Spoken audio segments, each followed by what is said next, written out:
ये कहानी है रामपुर गांव की, जहां चारों तरफ खुशियां छा रही थीं। रामपुर गांव में सभी लोग बहुत खुशी से अपना जीवन गुजार रहे थे। वहां की जमीन किसी वरदान से कम नहीं थी। वहां लोग जो भी फसल लगाते, वह फसल बहुत कम लागत में उपज कर तैयार हो जाती थी, जिस वजह से लोगों की जीवन शैली बड़े ही आराम से कट रही थी।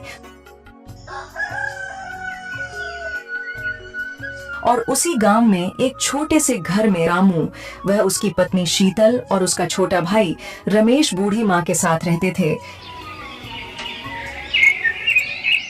एक दिन रमेश अपने मन में तरह तरह की बातें सोच रहा था। अरे ये भी कोई जिंदगी है भला। अगर आज मेरे पास भी ढेर सारा पैसा होता तो मैं भी आज अपनी जिंदगी बड़े ही आराम के साथ जीता। इतने में उसका बड़ा भाई खेत का काम कर कर आ जाता है। अरे रमेश, क्या हुआ? तू इतना चिंतित दिखाई दे रहा है और ना ही तुम आजकल खेत में भी काम करने जा रहे हो। आखिर क्या बात है और इतना बड़बड़ाते क्यों हो? मैं तो बस यही सोच रहा था कि भाई आज हमारे पास पैसा होता तो हम अपनी जिंदगी बड़े ही आराम से गुजारते। आखिर कब तक इस जमीन पर ऐसे ही खेती करते रहेंगे? ये कैसी बातें कर रहा है तू? भगवान का दिया हुआ सब कुछ तो है हमारे पास खेती करने के लिए, जमीन और खाने के लिए, 2 वक्त एक खाना। फिर तेरे मन में ऐसे विचार क्यों चल रहे हैं कि पैसा ही सब कुछ है? मेरी एक बात हमेशा याद रखना, लालच इंसान को अंधकार की ओर ले जाता है। भाई आप नहीं जानते, एक लालच ही तो है जो इंसान को गरीब से अमीर बनाता है। अगर ज्यादा पैसा चाहिए तो लालच तो करना ही होगा, वरना पूरी उम्र ऐसे गरीबी में जीते रहना। वे दोनों बातें कर ही रहे थे, तभी उनकी माँ वहाँ आ जाती है। क्या बात है, आज सुबह सुबह तुम दोनों भाइयों में ये झगड़ा क्यों हो रहा है? माँ जी, मैं तो बस भैया से यह कह रहा था कि आज हमारे पास थोड़ा और पैसा होता तो हम भी अपनी जिंदगी बड़े ही आराम से जीते, लेकिन ये तो मेरी सोच को लालच से तोल रहे हैं। बेटा, भगवान ने हमें जितना दिया वो हमारे लिए पर्याप्त है। अगर हम ठीक से अपनी जमीन पर मेहनत करेंगे तो हमें हमारी आवश्यकता के अनुसार पैसा मिल जाएगा, मगर हम लालच और लोभ करेंगे तो शायद वो भी हमारे हाथ से निकल जाएगा। रमेश को उसकी माँ और भाई बहुत समझाते हैं, लेकिन जैसे जैसे समय बीतता है उसका लालच उतना ही बढ़ता जाता है।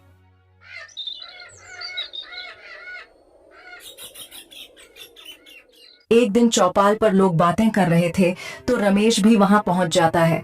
अरे भाइयों, आपको पता है कि सुरेश काका ने अपनी जमीन बेच दी है। सुना है कि उन्हें काफी फायदा हुआ है। ऐसा क्या? मगर उनको ऐसी भी क्या पैसों की जरूरत पड़ गई जिसके लिए उन्होंने अपनी जमीन को ही बेच दिया? अरे रमेश भाई, तुम्हें तो पता है कि पैसा ही सब कुछ है। सुना है उन्होंने अपनी जमीन को काफी मोटे दामों में बेच दिया। अब वो अपनी जिंदगी अमीरों की तरह शानो शौकत में जी रहे होंगे। गांव वालों की ऐसी बातें सुनकर रमेश के मन में धन की लालसा कई गुना बढ़ जाती है। वह सीधे अपने खेत में जाता है और अपनी हक की जमीन को बेचने के बारे में विचार करता है। अगर मैं भी अपने हक की जमीन को किसी सेठ को अच्छे दामों में बेच दूं और शहर जाकर कोई अच्छा सा व्यापार खोल लूं, तो मैं कुछ ही दिनों में एक अमीर आदमी बन जाऊंगा और अमीरों की तरह अपनी जिंदगी जाऊंगा। इत्तेफाक से वहाँ रामू आ जाता है। वह रमेश से, रमेश, तू आज खेत में और इतनी गहरी सोच में क्यों दिखाई दे रहे हो? मुझे लगता है कि तुम किसी चीज के बारे में गहरा विचार विमर्श कर रहे हो। जरा मुझे भी तो बताओ। अरे नहीं नहीं भाई, आप अपने काम से काम रखिए और मैं अपने काम से। मैं जो भी कुछ कर रहा हूँ ठीक ही कर रहा हूँ। रमेश के मन में लालच और लोभ का अंकुरण बढ़ता जा रहा था। दिन हो या रात, रमेश के मन में तो सिर्फ एक ही विचार चल रहा था, वो भी जल्द से जल्द अमीर बनने का।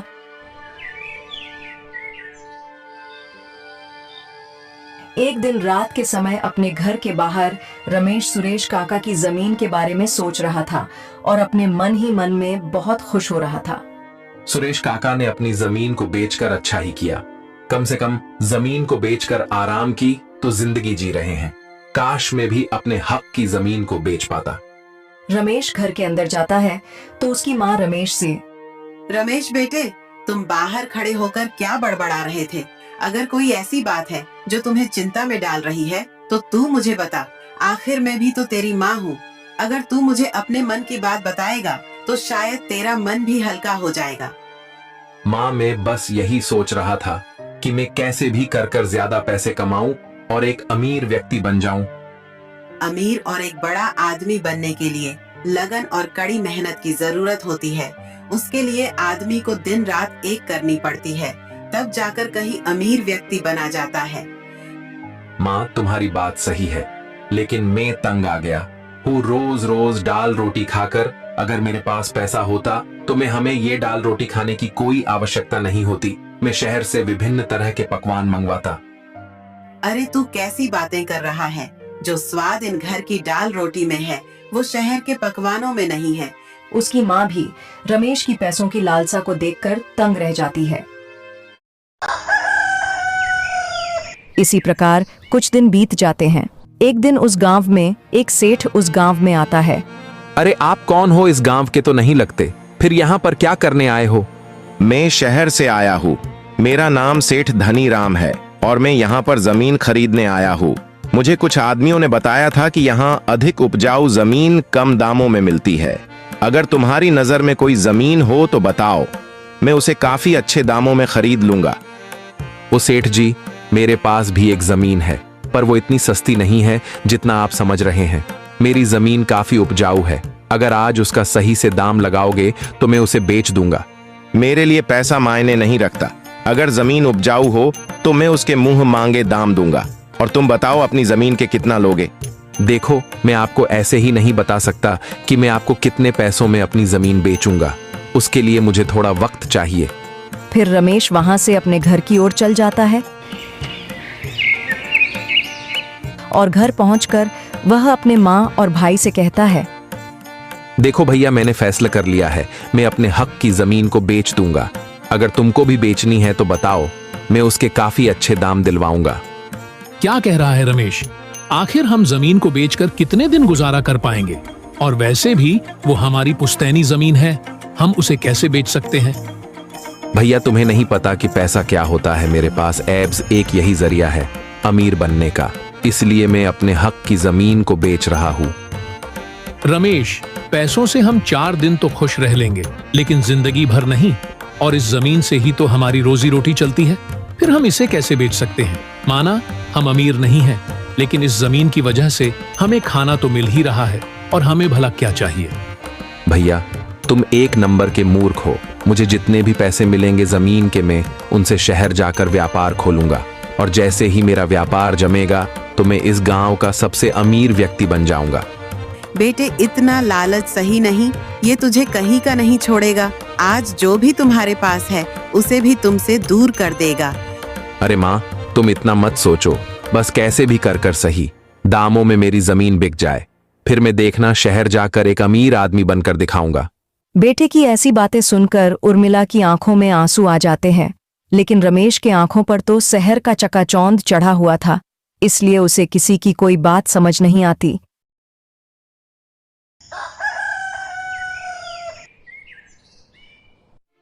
हाँ भाई रमेश, तुम्हें अपनी जमीन बेचनी हो तो मैं आगे बात करूं, वरना मैं और किसी जमीन देखने जा रहा हूं। तुम जल्दी अपना फैसला सुनाओ। अरे सेठ जी, मैंने फैसला कर लिया है। मुझे अपनी जमीन बेचनी है, क्योंकि मुझ पर अब खेती बाड़ी नहीं होती है। इसलिए अब मेरा भी यही फैसला है कि आप मुझे मेरी जमीन के हिसाब से सही दाम दे दीजिए। देखो भाई रमेश, तुम एक बार और ठीक से सोच लो, क्योंकि अब बार जमीन बिक गई तो ये तुम्हें दोबारा नहीं मिलेगी, क्योंकि एक जमीन होती है जो हमें कभी भी भूखा नहीं मरने देती। हाँ भाई, रमेश, सोहन सही कह रहा है।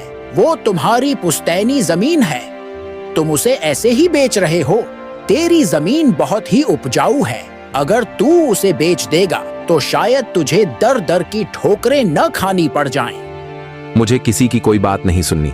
मैंने फैसला कर लिया है। सेठ जी, आप कागज तैयार करिए। मुझे अब अपनी जमीन बेचनी ही है। ठीक है, जैसी तुम्हारी मर्जी। ये लो पूरे 1 लाख रुपए। आज से अब तुम्हारा उस जमीन पर कोई अधिकार नहीं है। रमेश अमीर बनने के चाकर में किसी की कोई बात नहीं मानता। वह अपने हक की जमीन को सेठ को बेच देता है।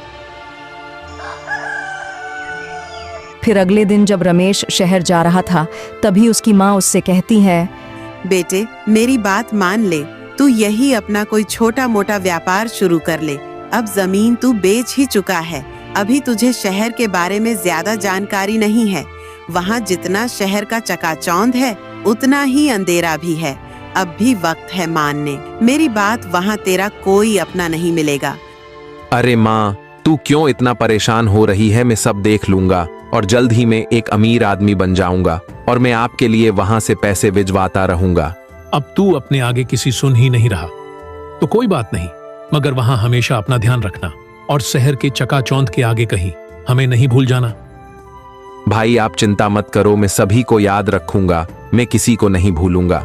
आप माँ जी और भाभी जी का ख्याल रखना।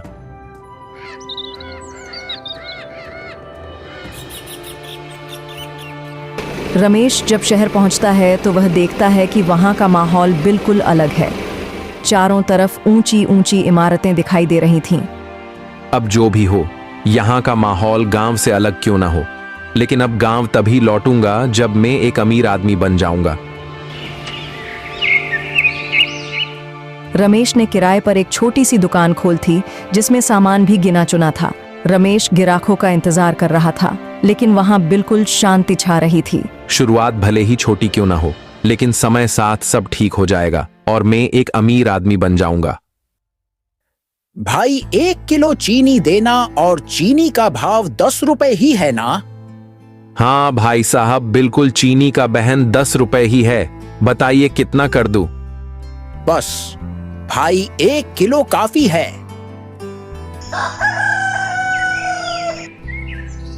ऐसे ही कुछ समय बीत जाता है, लेकिन रमेश की दुकान पर तो वो ही 1-2 ग्राहक आते थे। अभी तो मुझे यहाँ पर कुछ ही समय बीता है और मेरे आधे पैसे भी खर्च हो गए। ऐसे तो मैं अमीर आदमी नहीं बन पाऊंगा। इसी बीच उसके पास एक आदमी आता है, वह रमेश से। अरे भाई, नए हो क्या? मुझे आज से पहले तो यहाँ पर नहीं दिखे तुम। हाँ भाई साहब, मैं गांव से यहाँ व्यापार करने आया हूँ, लेकिन पिछले कुछ समय से मैं रोजाना अपनी दुकान खोलता हूँ, लेकिन 1-2 ग्राहकों के अलावा और कोई मेरी दुकान पर आता ही नहीं। देखो भाई, यह कारोबार जमाना है तो उसके लिए मोटा पैसा चाहिए। उसके साथ तुम में साहस और ईमानदारी होनी चाहिए, क्योंकि यहाँ के लोग ऐसे ही हर किसी पे विश्वास नहीं करते। अब मुझे ही देख लो, मैंने यहाँ सालों मेहनत की, तब जाकर मैं यहाँ पर अपना धंधा जमा पाया। ये क्या कह रहे हो? आखिर में भी तो मोटा पैसा लगाकर आए हूँ। हाँ भाई, यहाँ पर छोटे दुकानदार की कोई कीमत नहीं है। यहाँ तो केवल तमाशा देखो या फिर कड़ी मेहनत करो। ऐसा कहकर वह आदमी वहां से अचला जाता है, लेकिन रमेश की हालत अब निराशा भरी हो गई थी। रात का समय था, लेकिन रमेश को चिंता के कारण नींद नहीं आ रही थी। वो मन ही मन बड़बड़ाता है। माँ जी ठीक ही कहती थी, धैर्य ही सबसे बड़ा संतोष है।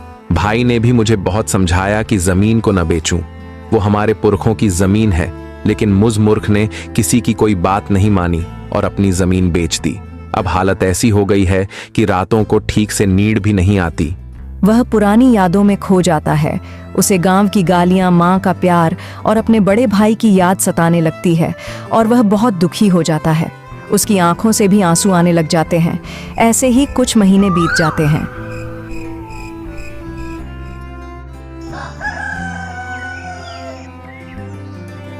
रमेश अब सड़क पर आ चुका था। उसकी दुकान पर ताला लग गया था। उसके पास जितने भी पैसे थे वो सारे खर्च हो जाते हैं। अब वो अपने आप को असहाय और लाचार महसूस कर रहा था। ये मैंने क्या किया? अब नहीं तो मेरे पास पैसा है और ना ही जमीन। अगर मैं लालच नहीं करता तो आज मेरी ऐसी हालत न होती। तभी वहां से रमेश के गांव का एक आदमी निकलता है। वह रमेश को देखकर उससे कहता है, अरे रमेश भैया, आप यहाँ इस चौराहे पर कैसे खड़े हो? गांव जाने का इरादा है क्या? तुम तो भानु प्रसाद होना मुझे अच्छा लगा। तुमसे मिलके आखिर कई महीनों के बाद आज एक अपना मिला है। और सुनाओ, गांव के हाल चाल कैसे हैं?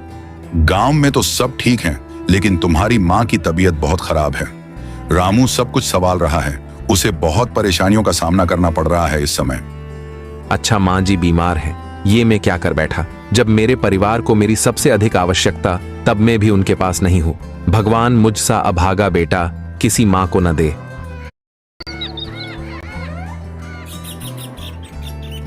रमेश अपने कमरे पर आकर वहां पर बचे कूचे पैसों को इकट्ठा करता है और अपने गांव वापस लौटने का निश्चय करता है। मुझे अब माँ और भाई के पास लौट जाना होगा, पर मैंने जो काम किया है वह माफी के लायक नहीं है। पर मुझे पूरा विश्वास है मेरी माँ और भाई मुझे जरूर माफ कर देंगे।